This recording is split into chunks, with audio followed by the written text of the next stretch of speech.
안녕하세요, 이희찬입니다. 올해가 한노수교 30주년입니다. 30주년에는 많은 사업들이 예정되어 있는데요.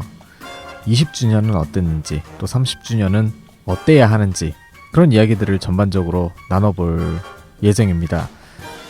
이어서 다음 회차에서는 러시아 문학 이야기를 나눌 텐데요. 오늘 아주 반갑고 귀한 손님 모셨습니다. 잠시 후에 만나보겠습니다. 러시아 전문 팟캐스트 보드카 먹은 불곰 174회 시작하겠습니다.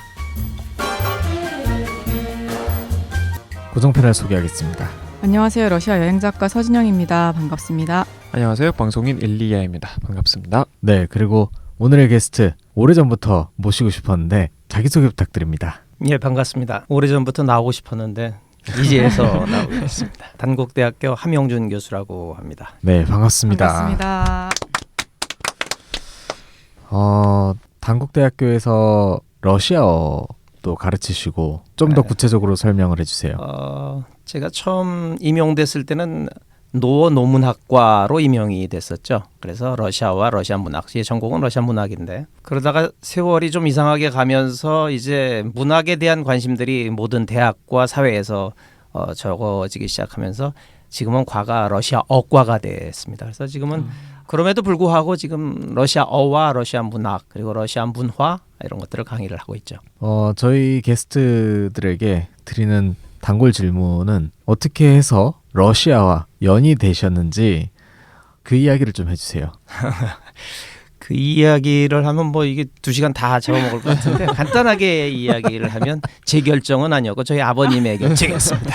대부분 비슷한 네, 아버님이 그 이북에서 월남을 하셨는데 이북에 계실 때 아마 소련 사람들, 소련 군들을 좀 같이 봤던 것 같아요. 그러니까 아버님한테는 굉장히 심리적으로 가까웠던 거죠.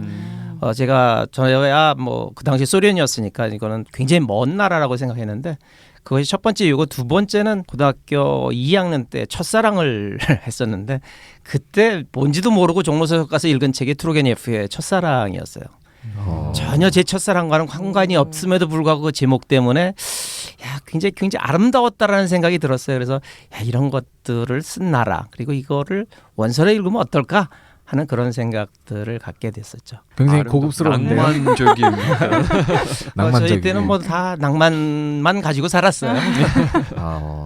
요즘 이제 노어 노문학과, 러시아과를 선택하는 이유들을 좀 들어보면 현실적인 이유가 되게 많잖아요. 그 당시에 삶이 그랬을 거예요. 제가 특별히 그런 것이 아니라 그 당시에 70년대에서 80년대를 살았던 사람들은 대부분 그런 생각을 했을 것 같고요.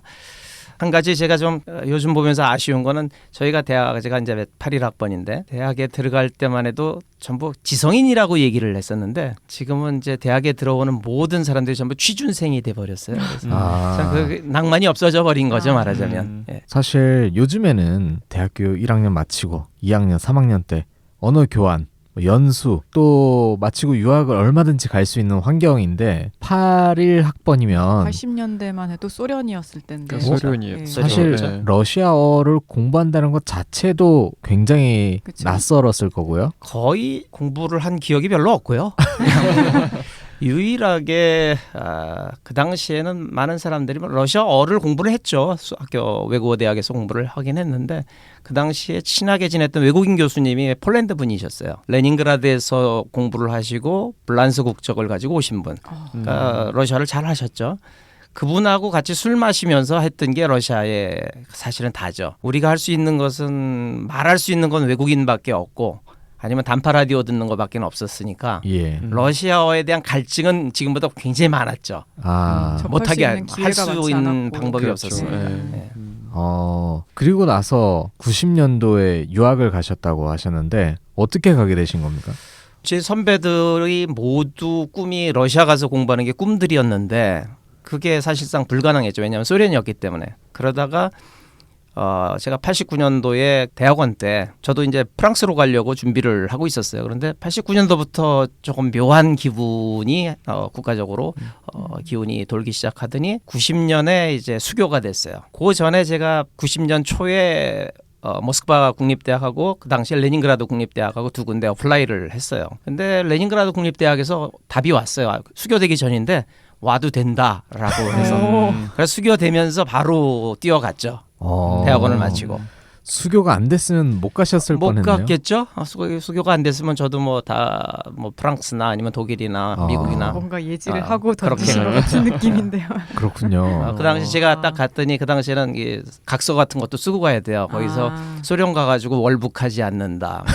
저 그때는 이념적으로 그 이념적으로 또. 그게 굉장히 네. 중요했기 때문에 그래서 다 그런 것도 쓰고 했는데 그 당시에 교육부에서 그러더라고요. 당신이 해방 이후에 최초의 유학생이니까 가서 열심히 해라. 라고 얘기를 하더라고요. 정말 의미 있는 어떻게 아, 보면. 그렇군요. 그래서 갔습니다. 해방 이후 최초의 러시아 유학생. 그런데 그런 줄 알고 갔는데 네. 갔더니 한국 사람이 한 서너 명 있었어요. 아, 그래서 물어봤더니 그분들은 이제 헝가리를 통해서 들어온 거죠. 그러니까. 미립국인가요? 이미- 뭐 미립은 아닌데 미립은 가 아니지만 있는. 수교가 되면서 저는 이제 그 시간이 좀 있으니까 수교가 되면서 바로 들어왔고 대신 이제 우리나라 국가에서 카운트했던 것은 직접 간 유학생은 제가 이제 처음이었던 거죠. 대한민국에서 그렇죠. 출발해서 러시아까지 직항으로, 간. 예. 그렇군요. 그러면은 그게 맞죠. 최초가 맞네요. 공식적으로는 옆으로 둘러가고 빠져나가고 하는 거는 노카운트. 그렇군요. 어땠습니까 그때 러시아의 분위기는? 막 기대를 하고 갔을 것 어마어마한 같아요. 기대였죠. 어마어마한 기대였고 러시아를 공부한 모든 사람이 러시아에 간다라는 거는 뭐 가장 원하던 길이었는데 이제 제가 처음 갔는데 딱 모스크바 공항에 내려서부터 이제 이게 맞나라는 생각은 사실 했었어요. 너무 힘들어가지고 왜냐면 이건 아니다. 주머니에 돈은 많은데 그 당시에 일리아는 지금 몇 살이죠? 지금 37이에요. 그러면 그때 소비에트 시대가 있었네요, 그죠? 네. 그죠? 그때는 돈이 있어도 아무것도 살 수가 없었어요. 살수 전부 있는 게 없었던. 그러니까 굉장히 사실은 힘들었는데 물건이 없어서. 물건이 없으니까 네. 당시에 이제 물건이 없어서 힘들었는데 거꾸로 생각하니까 물건은 없었는데 사람들은 가장 순수하고 좋았던 사람들 같아요. 제가 만난 사람들 중에서 제가 평생 살면서 이렇게 사람들이 순박하고 순수할 수 있을까라는 것들. 제가 5년간 유학하면서 늘 머릿속에 있었던 거 두 가지예요. 러시아 사람들, 러시아 문화. 이게 저한테 준 세례가 가장 큰 어떤 축복이었죠. 제 젊은 시절에. 유학을 가셨을 때 가시기로 하셨을 때 한국에서는 거길 왜 가냐 이런 반응이 있었을 것 같은데 어떻습니까? 실제로 그랬죠. 사실은 제가 이제 결혼하고 1년 후에 간 건데 제가 가기 전에 결혼을 해가지고 이제 막 아이가 났을 때인데 이제 그 당시 소련으로 간다고 그랬더니 우리 이제 처갓집에서 난리가 났습니다. 이건 사기 결혼이다. 프랑스로 간다고 그래서 보냈더니 갑자기 얘가 왜 소련으로 가냐. 이것도 뭐 특히 우리 장인어른은 그 이북에서 내려오신 분이라 레드 컴플렉스가 굉장히 커셨던 분이었거든요. 그래서 막 굉장히 힘들었어요. 근데 저는 제가 러시아를 공부했는데 러시아를 안 가면 내가 어디 가서 공부를 해야 되느냐라는 아주 당위적인 질문을 던진 거죠. 굉장히 좀 이기적이긴 했지만은. 고맙게도 이제 집사람이 와가지고 집사람이 지금도 그 얘기를 해요. 가장 행복했던 시간이다. 둘이 결혼한 지 이제 막 1년밖에 안 됐고 그랬기 때문에 물론 아이는 좀 나중에 데리고 왔지만은 그래가지고 러시아에 갔을 때 러시아에 있는 많은 분들이 저희 집사람한테 뭐냐면 제카브리스트카 남편 따라가지고 여기까지 왔다고 해서 제카브리스트카라는 그런 별칭까지 줬었죠. 유배지로 같이 온 것 같은 느낌. 맞는 말이네요. 그 다음은 어떻게 됐습니까? 사실은 조금 아픈 이야기인데 일반인들이 러시아 소련 가서 공부하고 하는 것들에 대해서 불편해하고 공산주의 이런 얘기를 할 거는 뭐 가능해요. 근데 사실은 저보다 먼저 공부했던 선배들이나 이런 분들이 러시아에서 공부한 것들을 사실은 잘 인정을 안 하려고 하셨어요. 그 당시에. 신문지상에서도 해가지고 러시아 학위 인정 못한다 뭐 이런 이야기도 나왔었고 해서 들어와서는 뭐 제가 할 수 있는 일은 제가 공부를 했기 때문에 뭐 공부를 열심히 하는 일밖에 없었고 그러다 이제 기회가 좋아서 운이 좋아서 이제 단국대학으로 갔죠. 러시아에서 공부한 분들이 그 다음부터는 계속적으로 들어오기 시작을 했고 그분들이 사실은 각자 자리에서 굉장히 열심히 해줬던 것 같아요. 들어와서는 사실은 조금 힘들었죠. 첫 화에서는 저희가 그 한너수교에 대한 이야기를 좀 해보려고 하는데요. 교수님과 꼭 한너수교 30주년에 관한 이야기를 해보고 싶었던 이유는 일단 한너수교 20주년 때 많은 사업이 있었고 그것들을 또 추진하고 기획하는 과정에서 직접 참여하셨던 분이기 때문에 그때의 기억들 그리고 그때는 또 사정이 달랐잖아요. 분위기도 다르고 그래서 그때는 어땠는지 딱 10년 전이네요. 그렇죠. 예, 2010년. 2010년. 네. 그리고 올해 30주년은 또 우리가 어떻게 준비해야 되는지 그 이야기를 해보려고 합니다. 우선 10년 전 기억을 좀 되살려 본다면 어땠습니까? 그때는 준비 과정부터 해서 10년 전으로 기억을 좀 소환을 해보면 한나수교 20주년 총괄 예술 감독을 이제 문화부에서 전화가 와가지고 하게 됐어요. 그러니까 뭐 문화부에서 저를 어떻게 알았겠어요. 근데 연극 활동을 계속 하고 있었는데 그 당시 문화부 장관이었던 유인촌 장관하고 같이 연극을 했었어요. 그래서 그런 인연이 또 있으시군요. 유인촌 장관이 제일 아꼈던 연극이 홀스터메르라는 연극인데 톨스토이 작품인데 그 작품을 제가 이제 관여를 해가지고 그때 이제 좀 친하게 지내고 잊혀졌죠. 사실은 그건 뭐 90년대에 있었으니까 97년도에 공연한 거니까.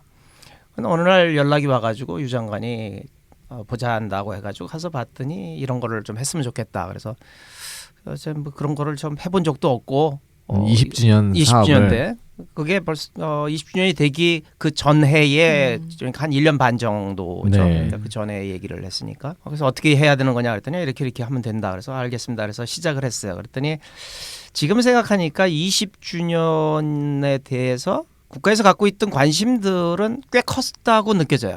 러시아와 관계를 계속 뭘 해야 된다라고 했는데 한 번도 해보질 않은 거예요. 그러니까 이거를 예술 감독이 할 수 있는 게 아니고 돈을 움직이는 문화부나 이쪽에서 해야 되는데 특히 문화부 직원들의 많은 사람들이 러시아에 대한 지식이 전혀 없어요. 대부분의 문화부에 있는 사람들은 어디로 연수를 가거나 유학을 가냐면 프랑스를 가요. 그러니까 프랑스로 뭐 할 때는 굉장히 커요. 막 서로 도와주려고 아니까. 그래요. 잘 아니까. 근데 이게 러시아는 아는 사람도 없고 관심도 없고 이제 사실 그러다 보니까 사실 좀 어려웠어요. 그게. 그래서 그 당시에 사무관이었던 분 그분하고 둘이 사실은 배포가 좀 맞았던 것 같아요. 그래서 저녁마다 술 마시면서 자 이거 어떻게 갈 거냐. 나는 이거 최고로 만들어 보고 싶다. 그래서 일단 준비가 한 1년 정도 한 4월 달에 우리가 모스크바 볼쇼이 극장에서 개막식을 우리가 했죠. 그때 가만히 기억을 해보면 재밌었던 일도 있고 그다음에 관심이 있었던 일도 있고 또 굉장히 아픈 기억들도 있는데 그 당시 제가 봤을 때는 한국에서의 관심은 그냥 이런 겁니다. 그냥 20주년이래. 러시아 중요한 나라잖아. 한번 해봐. 근데 오히려 러시아는 굉장히 요것이 제가 봤을 때는 이제 어려운 문제니까 러시아가 문화를 바라보는 거와 우리가 문화를 바라보는 거 전혀 다른 거예요. 아마 우리 일리아도 옆에 있어서 알겠지만 러시아에서 문화를 하는 사람들은 최전방에 있어요. 그 사람 대부분들. 전방에 있다는 얘기가 뭐냐면 문화가 제일 앞에 있어요. 문화가 늘 아방가르드예요. 문화가 정체기예요. 사람들한테. 우리나라에서는 문화는 뭐냐면 맨 뒤에 있어요. 일이 잘 되면 뒤에서 박수 쳐주고 노래 불러주면은 우리는 된다라고 생각을 하죠. 그러다 보니까 우리 뭐냐면 잘 되면 좋지 뭐. 근데 러시아는 제가 이렇게 보니까 문화를 하는 분들이 대부분 사실은 굉장히 정치적인 분들이에요. 게르기예프나 아니면 스피바코프나 이런 분들이 무슨 정치가는 아니지만 굉장히 정치적이에요. 힘도 세요. 이분들은 할 수 있는 게 많아요. 근데 우리는 어떻게 극장장이나 이런 사람들이 그 힘이 하나도 없어요. 할 수 있는 게 하나도 없어요. 그러니까 모든 게 우리는 관치로 가야 되는데 그러니까 러시아는 파트너가 안 맞는 거예요. 우리하고 파트너를 해봐도 우리하고 파트너가 안 맞으니까 나는 이렇게 얘기를 하는데 저쪽에서는 잠깐만 기다려봐. 나 이거 한국에 가서 좀 알아보고 올게. 뭐 이런 거죠. 그러니까 왜 네가 그걸 결정을 못해? 그러니까 내가 어떻게 결정을 해? 가장 기억에 남는 사업이 뭡니까? 가장 기억에 남는 사업은 사실은 볼쇼이 극장에서 했던 개막식. 볼쇼이 극장에서의 개막식을 사실은 러시아에서 굉장히 크게 우리에게 준 거예요. 왜냐하면 우리 개막식에는 대중문화까지 다 들어가 있었거든요. 고려인까지 들어가 있고 다 들어가 있었기 때문에 볼쇼이에서는 대중문화인들이 무대를 서본 적이 없대요. 근데 그 당시 이제 제가 저기 했던 게 아니타 쏘이를 불러서 마마를 거기서 부르게 했었고 그다음에 한국에서는 물론 이제 뭐 민요하는 송소희나 뭐 이런 친구들 되게 바게리 이런 친구들 데리고 왔었고 한국 전통도 보여주고 했는데 그 당시에 우리가 한 3일 작업을 하고 준비하고 공연을 했을 때 러시아에서 왔던 분들이 굉장히 감동스러워했었어요. 네, 굉장히 근데 그게 우리나라에 거의 지면이나 어디에 남아 있질 않아요. 이거 아주 네. 굉장히 그 아픈 얘기인데 이게 아, 사실은 그거를 제가 준비하면서 제일 헤드와 헤드가 만나야 되잖아요. 어쨌든 문화를 하기 위해서는. 그 당시 러시아 문화의 제일 높은 사람은 슈베드이코이라고 슈베드이코이라는 분이었는데 그분이 아마 우리 식으로 하면 문화수석 정도? 문화부 장관보다도 힘이 더 센 분이었어요. 그분과 우리 문화부 장관의 이제 미팅을 만들어 놨어요. 일단 둘이 만나라. 어쨌든 우리 문화부 장관도 영국인 출신이니까. 근데 그때 무슨 일이 벌어졌냐? 바로 천안함 사태가 벌어지게 되죠. 그래서 장관이 이제 정무적인 판단으로 난 못 가겠다. 그래서 이제 차관이 가게 됩니다. 차관이 가게 되니까 이제 러시아에서는 빈정이 상한 거죠. 여기서 제일 높은 사람을 만나가지고 이제 뭘 해보려고 했는데 갑자기 차관이 온다 그러니까 러시아는 문화부에 차관이 몇 명 돼요. 제일 아래 차관을 보낸 겁니다. 제일 아래 차관을. 근데 그 차관이 또 한국 차관이 와가지고 또 그냥 자리 있었으면 괜찮은데 거기서 또 그 당시 그 이명박 정부가 MBC하고 굉장히 싸움을 할 때였었어요. MBC에서만 유일하게 우리를 다 찍어준다고 제가 이제 부탁을 막 여기저기 했는데 뭐 근데 거기서 차관하고 MBC 기자하고 싸우다가 MBC 기자가 열받아가지고 내 찍은 거 다 버려 그래. 아마 기록이 없을 거예요 우리 이 기록들이. 헐. 그러니까 제가 그때 보면서 야 이게 무슨 창피했어요. 그 당시에는 러시아에서는 한국이 굉장히 그 선진적이고 진보적으로 막 그렇게 발전한 나라라고 봤는데 문화에 있어서는 참 뒤떨어져 있다라는 생각을 많이 했었죠. 그게 제가 20주년을 하면서 제일 행복한 순간이기도 하면서 제일 또 불편하고 안타까웠던 그런 시간이었어요. 그날이. 아니 생각해보면 10년 전에 뭐가 있었을 텐데 아무리 기억해봐도 생각나는 게 없는 거예요. 하나도 없어요. 맞아요. 그게 그 이유가 근데 러시아 있군요. 신문들에서는 몇 군데가 났었어요. 제가 그거는 갖고 있는데 굉장히 그 좋은 평가들도 해주고 그랬는데 그런 것들이 막 한국에서는 전혀 관심 없이 넘어가 버렸죠. 1년 내내 했으니까 굉장히 많은 일들이 있었죠. 굉장히 많은 일들이 있었는데 제일 중요한 거는 뭐냐면 국가 단위로 하다 보니까 행사 위주로 전락할 수 있어요. 아마 30주년도 마찬가지가 될 것 같은데 이게 국가 단위라는 것이 갖고 있는 플러스 마이너스 요인들이 있어요. 국가 단위로 하게 되면 행사를 잘 치르면 돼요. 행사만 잘 마치면 되는 건데 사실은 문화는 그게 뒤에 남겨지고 계속 연결되고 하는 것이 제일 중요하거든요. 예를 들어서 연극 교류가 있으면 연극인들 교류가 그 다음에 계속 있어야 되는데 연극 교류는 하는데 연극인들 교류는 하나도 없어요. 그러니까 행사단만 갔다 오는 거죠. 그냥 일회성에 그치고 그러니까 가는 일회성에. 거군요. 일회성으로 끝나버려요. 그러니까 모든 게 그래요. 그러니까 음악도 마찬가지로 서로 오케스트라도 왔다 갔다 하고 그러는데 그러면 서로 인적 네트워킹이 구축이 돼야 되는데 전혀 그런 게 없어요. 그러니까 우린 가서 공연 한번 해주고 돌아오는 거죠 말이에요.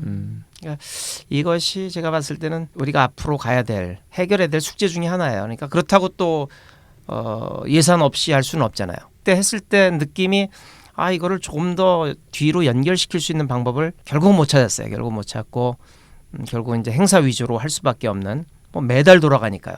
제가 기억나는 것 중에 하나는 이상봉 선생 그 패션쇼를 모스크바에서 했어요. 그때 상당히 반응들이 좋았어요. 이상봉 선생님이 그 한글로 만든 옷을 해가지고 했는데 아주 분위기가 좋았었고 그런 것들이 꽤 있었죠. 비보이 오고 뭐 이런 것들도 러시아 사람들이 젊은 층들이 좋아하긴 했었는데 이제 러시아는 그때만 10년 전만 해도 클래식하지 않은 것들에 대해서는 지나친 그 대중적인 문화에 대해서는 약간 좀 별로 받아들이지 못하는 분위기여서 아마 지금은 많이 달라졌을 것 같아요.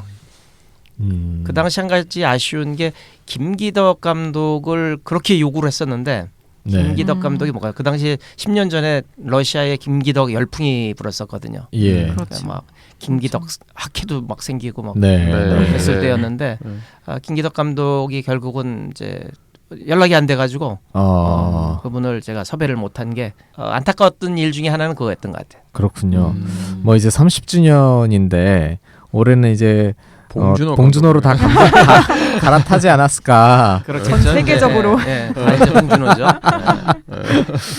그렇군요. 이번 30주년 로고와 슬로건 공모가 있었습니다. 그래서 작년 연말에 보도가 됐었고 발표가 됐었는데 인터넷에 찾아보시면 로고 이미지는 보실 수 있는데 슬로건이 우정과 신뢰로 함께 빛는 미래. 러시아 말로는 Дружить, доверять, действовать. 이게 뭐 그대로 번역하진 않았더라고요. 보니까. 어쨌거나 이거를 한글은 우리나라에서 공모는 러시아 말로는 러시아에서 공모를 따로따로 했기 때문에 다를 수 있다고 봅니다. 근데 이것을 보면은 러시아 사람들과 한국 사람들이 이 한러수교 30주년에 대해서 어떻게 바라보는지 그 느낌을 좀 엿볼 수 있다고 느꼈거든요. 특히 러시아에서 만든 슬로건은 뭐 드루시 드비렛까지는 오케이. 뭐 마지막에. 마지막 끝 제이스토 이제 행동으로 옮기자 행동하라. 이게 굉장히 전곡을 찌르는 단어가 아닌가.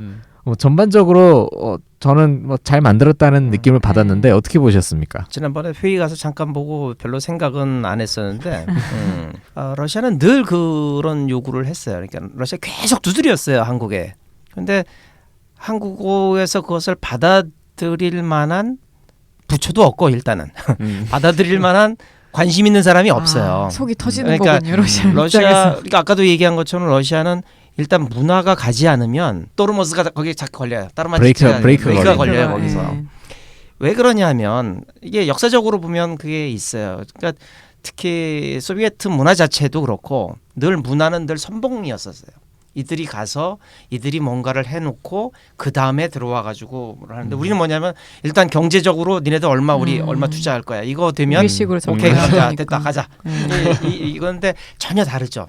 접근 방식이 달라요. 그래서 이 방식을 빨리 해결하지 않으면 이게 20주년, 30주년, 40주년 가도 우리는 그러면 어떻게 니네들 얼마 투자해봐 한번. 그러면 우리가 문화로 어떻게 갈게 그러는데 사실은 러시아는 계속 뭐냐면 일단 친구가 되면 러시아는 친구가 되는 게 일단 문화적으로 친구 되는 게 가장 중요하다고 저는 느껴요.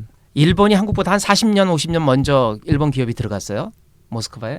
한국이 이제 80년대 후반에 들어가 가지고 제가 90년도에 공부할 때 한국이 거의 다 일본을 다 잠시 일본 시장을 거의 다 잠식을 했어요. 물론 가격 경쟁력이 있어서도 가능했었지만 더 중요한 거는 가격도 가격이지만 더 중요한 거는 한국하고 잘 맞는다라는 거예요. 이게. 그러니까 그게 뭐냐면 굉장히 공감이 한국 사람 사실 공감 능력이 강해요. 선배를 만나면 LG 다니던 선배인데 뭐냐면 이름이 다른 이름인데 어느 날 갑자기 러시아 사람들이 전부 뭐라 그러냐면 미스터 형 그래요. 그래서 뭐지?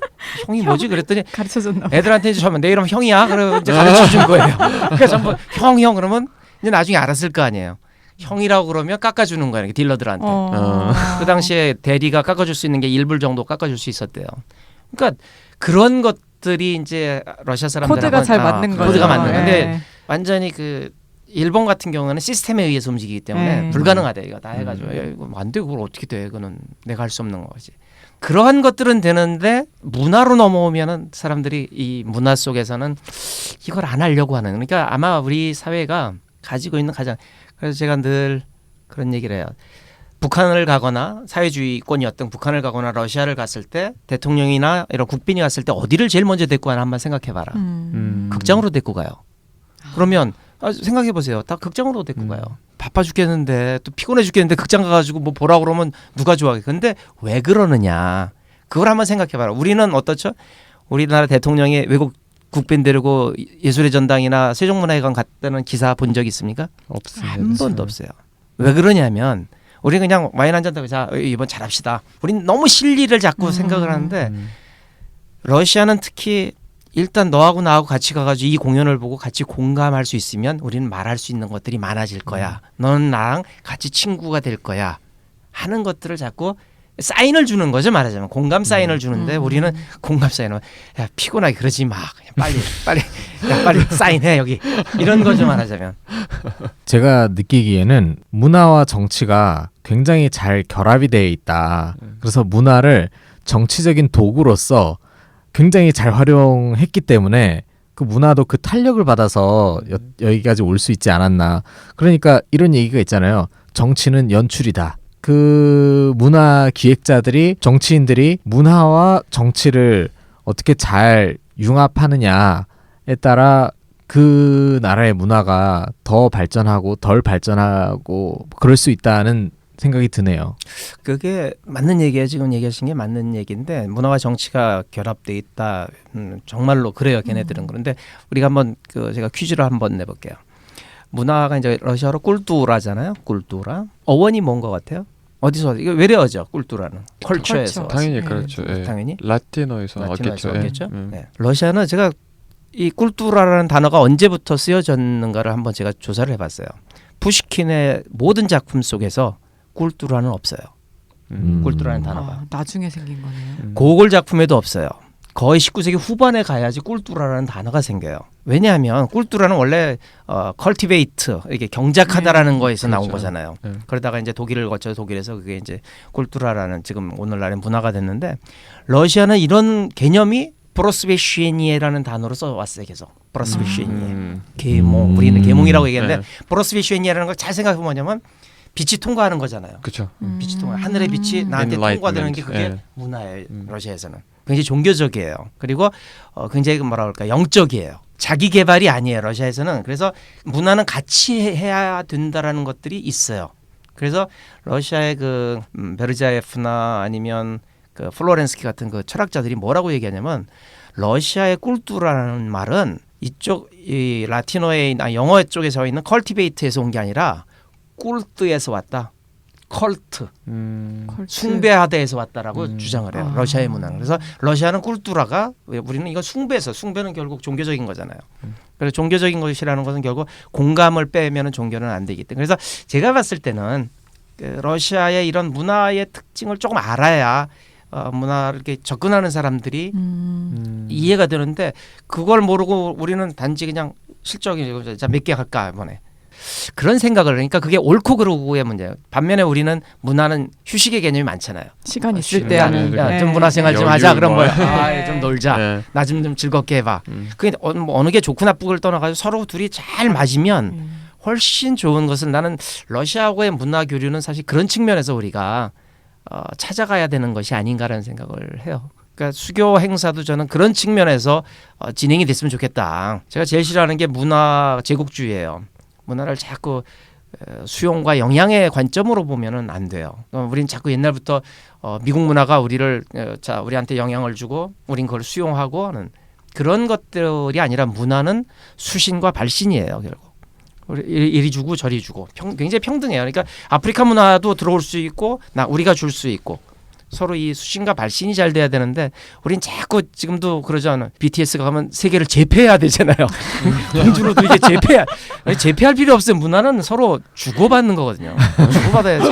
이겨야 돼 우리나라는.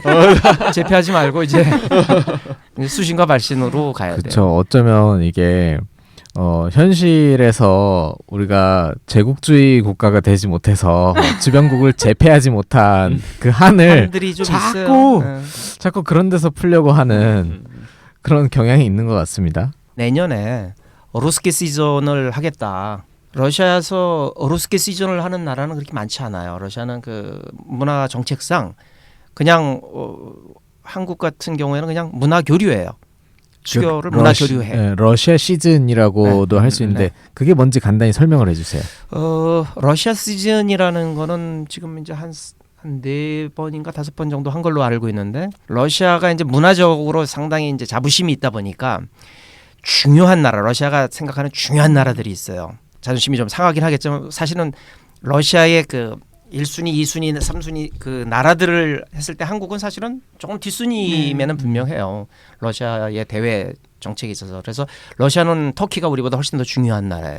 그런 측면에서 중요한 나라의 수교 행사를 하게 되면 자기네의 러시아의 작품들을 모든 예술 작품들을 그 나라로 다 보내주는 거예요. 물론 이제 표를 팔아서 내들이 해야 되는 그 정도로 표를 팔 만한 능력들이 있는 팀들이 워낙 많으니까. 예. 그래서 이제 1년 내내 작년이죠. 17년 재작년인가요?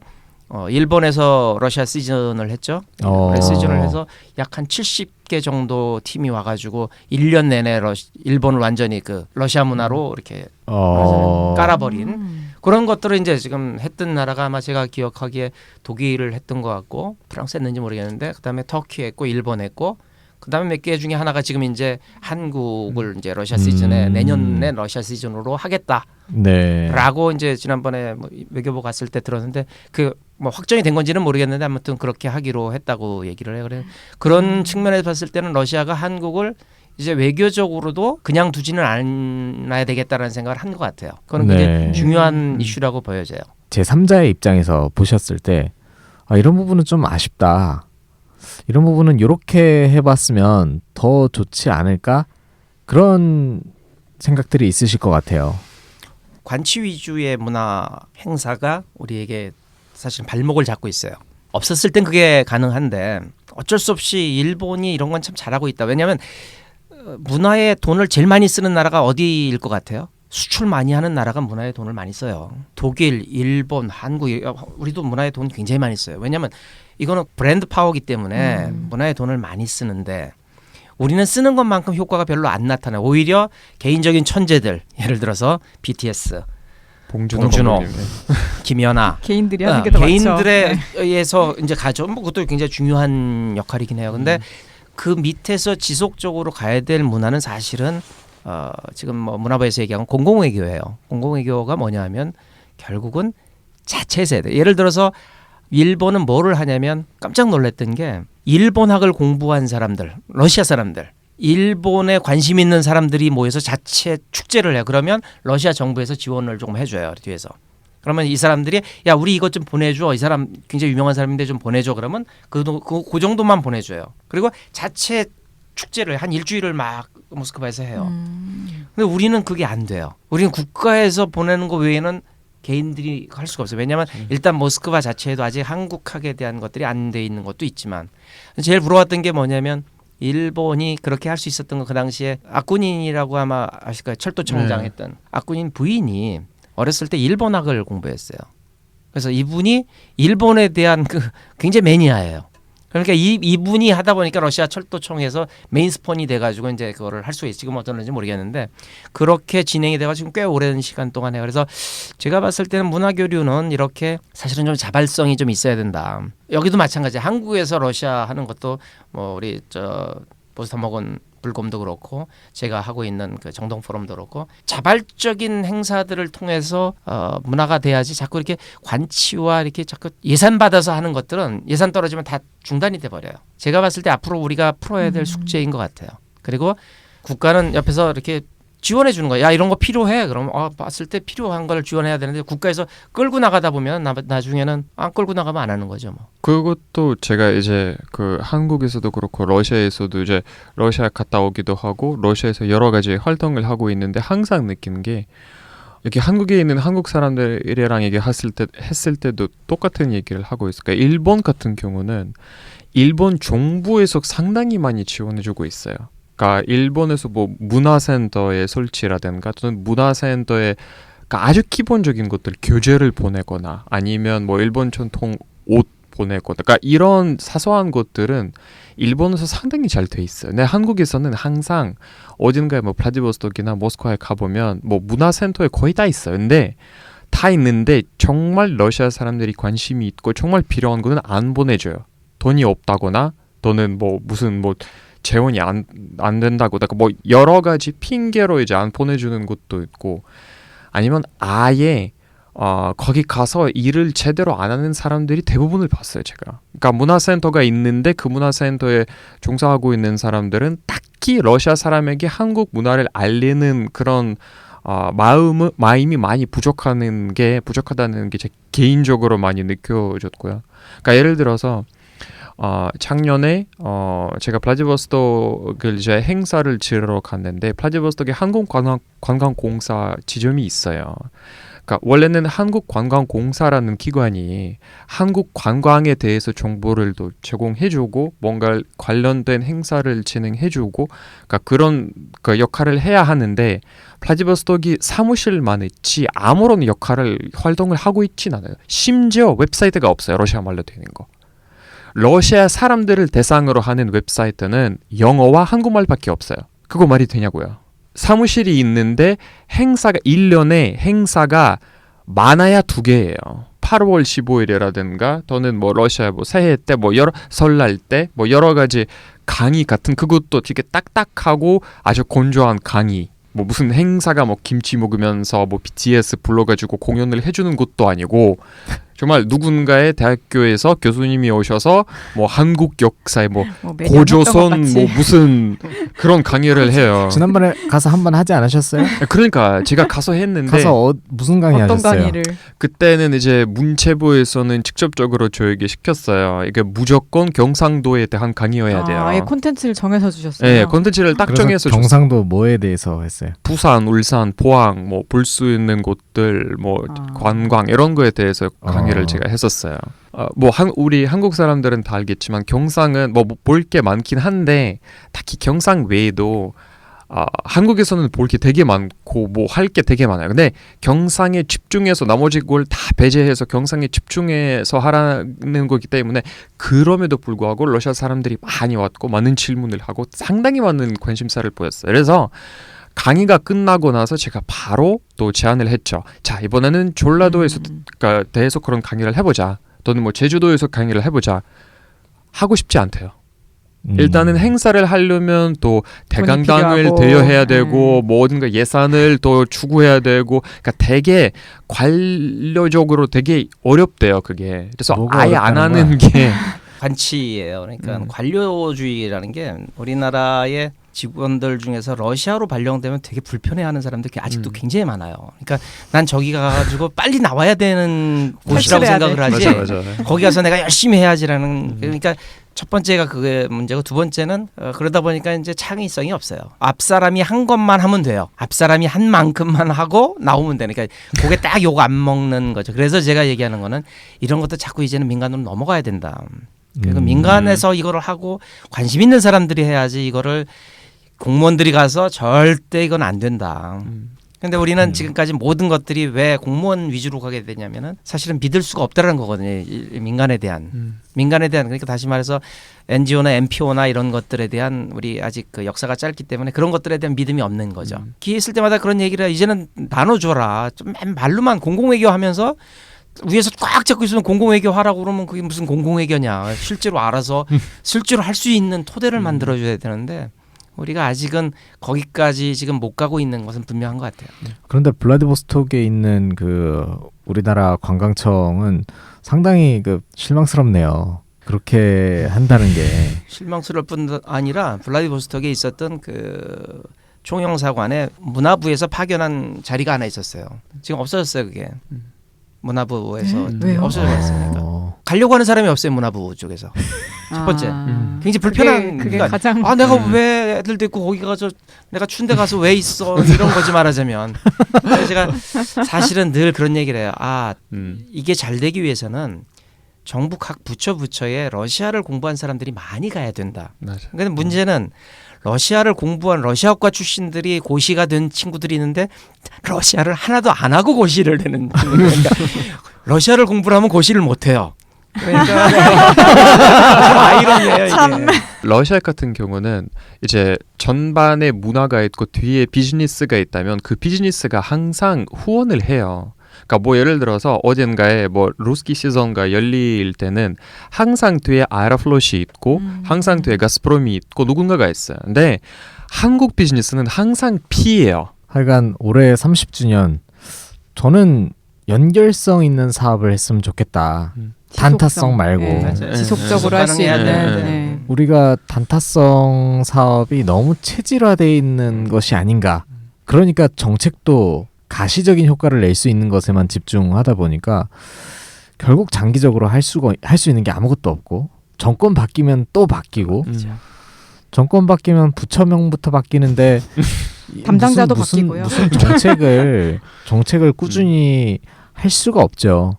그런 부분은 굉장히 아쉽고 문화가 중요해 21세기는 문화의 세계야 뭐 말은 그렇게 하는데 말만 문화가 그렇게 하나도 중요하지가 말만. 않아요 사실은. 네. 문화가 하나도 중요하지. 근데 사실은 따지고 보면 문화가 굉장히 중요하다라는 거를 알 거예요. 특히 아마 젊은 분들은 더 알 텐데 우리가 여행을 다니다 보면 대한민국이라는 나라를 이제는 자랑스럽게 하고 다닐 수 있잖아요. 제가 처음에 외국 나갔을 때만 해도 한국이라면 그러면 제가 처음 나간 게 87년에 프랑스를 갔는데 아무도 몰라요. 거의 뭐 걔네들은 오히려 베트남이 훨씬 더 가까운 애들이죠. 근데 사실은 그게 뭐냐 그러면 사실은 문화의 힘이거든. 그동안 쌓아온 문화의 힘 때문에 우리가 이만큼 어디 나가도 한국이라는 브랜드 가치를 갖고 있는 건데 그게 사라지는 순간은 사실은 모든 게 사라지는 건데 이제 사람들은 그 생각을 못 하는 거죠. 야, 우리가 언제 문화야? 우리가 늘 배고팠는데. 사실은 이제 다 배부른데 아직도 이제 그게 뭐냐면 나이 드신 분들이 돈을 못 쓰는 거하고 거의 비슷한 것 같아요. 그러니까 해외 나가면은 여행하는 사람은 대부분 나이 먹은 사람들이잖아요. 연금 받아서. 해외 나가면 한국 사람들은 다 젊은 사람들만 여행하잖아요. 우리는 아무리 돈이 있어도 7, 80만 되면 벌써 돈 안 쓰잖아요. 자식 줘야 되고 이건 뭐 이런 거잖아요, 말하자면. 그러니까 문화를 그렇게 자꾸 박제화시키는 것이 우리의 잘못된 현상 같아요. 그래서 이거를 빨리 바꿀 수 있는 방법은 저는 그런 측면에서 봉준호와 BTS나 이런 것들이 그냥 단순히 잘한다가 아니라 저게 얼마나 중요한 건지에 대한 생각을 자꾸 해야 되는 거예요. 저게 맞아요. 얼마나 중요한 건지. 음. 그러니까 예를 들어서 빼째로부르크에서 김기민이 발레를 할 때 뭐 한 놈이 잘 하나 보네 그게 아니라 거기서 그 발레라는 것을 통해서 얘가 할 수 있는 것들을 우리가 이게 얼마나 중요한 건지를 좀 알아야 되거든요. 그런 생각들을 갖기에는 우리가 삶이 좀 녹록치 않은 것 같아요. 다들 취준생들이라 조금 먹고 살기 바쁘네. 안타깝긴 해요. 아, 그렇군요. 저는 우리나라에서 최소한 이런 것만은 하지 않았으면 좋겠다라는 것이 있는데 그게 말춤 관련된 동상을 막 짓고 돈 수억 들여가지고 이번에 걱정이 되는 거는 기생충 기념관이나 뭐 봉준호법 뭐 해서 이런 것들을 또 만들지 않을까. 제발 그런 건 하지 그런 거 말자. 좋아하죠 우리나라. 그게 말씀하신 박제하려고 하는 것. 맞아요. 이것에 대한 그 한이 있는지 문화에 대한 우리의 시각이 바뀔 필요가 있다. 그것이 뭐 꼭 30주년 때문만이 아니라 맞습니다. 예. 장기적으로 우리가 다른 나라와도 문화적으로 교류해야 되는데 BTS, 뭐 기생충, 그다음 그 전으로 올라가면 뭐 싸이, K-팝, K 콘텐츠 이런 것들이 현상은 화려하지만 어쨌거나 그 알맹이를 우리가 한번 생각해볼 필요가 있다. 연극하는 사람들이 제일 고민하는 게 뭐냐면 관객이 없어요. 연극을 만들어놔도 어떤 관객이 있냐면은 그냥 정말 웃기고 싸구려 이상하고 야하고 막 이런 것들은 관객이 와요. 그러니까 제대로 연극을 만든 관객이 없어요. 근데 러시아를 지금 내가 늘 이제 매년 한두 번씩 가서 보면은 모스크바에서 연극 티켓을 구할 수가 없어요. 너무 힘들어요. 네. 그리고 연극 티켓이 우리보다 훨씬 비싸요. 보통 좋은 자리는 한 200불까지 해요. 연극 티켓인데. 내가 늘 느끼는 게 결국 문화라는 것은 문화는 위에서 아무리 한다고 해서 되는 것들은 아니다. 문화는 이 사실은 밑에서 끌어야지 되는 거지. 근데 이게 사실은 교육인데 우리 교육에 한 번도 문화를 배워본 적이 없어요. 첫사랑 때문에 러시아 걸 가니까 그 낭만이었는데 근데 그 당시는 그냥 그게 문화였어요. 우리한테는 낭만. 그러니까 대학 가면은 술 마시고 미팅하고 놀고 즐겁게 이게 그동안에 억눌린 것으로부터. 근데 이제는 점점 갈수록 우리에게 그러한 것들이 전부 사라져 버리니까 굉장히 건조해지는 거죠. 러시아 친구 하나가 한국에 와가지고 크리스마스 근처에 12월 달에 왔어요. 그 친구 한국 너무 좋다고 막 칭찬을 하다가 막판에 가면서 한 가지 나한테는 말이 있는데 뭐냐면 한국 사람들은 왜 이렇게 스쿠시니 하냐는 거예요. 왜 이렇게 지루하냐는 거예요. 그래서 왜? 뭐가 지루해? 2년 전인가에 뭐 거기 뭐 별로 아무것도 없었어요. 그러니까 축포도 없고 뭐 근데 러시아는 무슨 행사 있으면 축포 쏘고 난리 나고 샴페인 터뜨리고 막 이러는데 우리는 뭐 요즘은 크리스마스가 되고 뭐 조용하죠. 하잖아요. 그러니까 캐롤도 안 울리고. 한국은 왜 이렇게 사람들이 지루하게 사냐라고 얘기를 해요. 근데 그 얘기가 사실은 그냥 웃으면서 넘길 수도 있었는데 굉장히 반성을 했어요. 내 삶 자체가 어쩌면 점점 지루해지고 있을지도 모른다. 그런 생각을 좀 하게 좀 됐어요. 즐길 줄을 모르는 몰라요. 거죠. 네. 알겠습니다. 우리가 1부를 여기서 마치고 2부에서는 아마 이 이야기의 연장이 될 것 같습니다. 러시아 문학 작가들과 뭐 문학에 대한 이야기, 삶에 대한 이야기로 다시 돌아오겠습니다. 감사합니다.